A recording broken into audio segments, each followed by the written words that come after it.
యేసుక్రీస్తు ప్రభువారు బాప్టిజం తీసుకోగానే ఆకాశం నుండి ఒక స్వరము, ఈయన నా ప్రియ కుమారుడు, ఈయన యందు నేను ఆనందించుచున్నాను.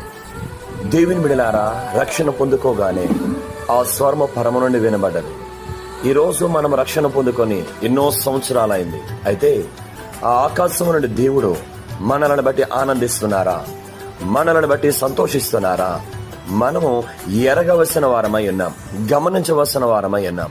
మన నడవడిక, మన స్థితిగతి, మన ప్రవర్తన, మనము సకల విషయాలలో కూడా దేవునికి ఆనందాన్ని కలిగించే వారమగా, తండ్రికి ఆనందాన్ని కలిగించే వారమగా మనము జీవితాన్ని జీవించాలి. చాలా మంది ఎరగని వారుగా బ్రతుకుతున్నారు, గమనించిన వారుగా బ్రతుకుతున్నారు. తండ్రి ఆనందించిన జీవితము నువ్వెంతకాలం జీవించినా నీ జీవితం వ్యర్థమే, నీ బ్రతుకు వ్యర్థమే. కాబట్టి జ్ఞానము కలిగి, జీవిత సత్యాన్ని ఎరిగి, నీవు దేవునికి సన్నిధానములో నమ్మకము కలిగి, దేవునికి చిత్తాన్ని ఎరిగిన వ్యక్తిగా, దేవునికి సన్నిధానములో ఆయన యొక్క మార్గంలో నడవడానికి ఇష్టపడు.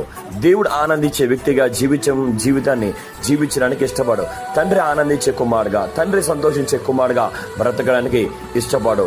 దేవుడు మీ అందరినీ ఆశీర్వదించి దీవించును గాక. God bless you.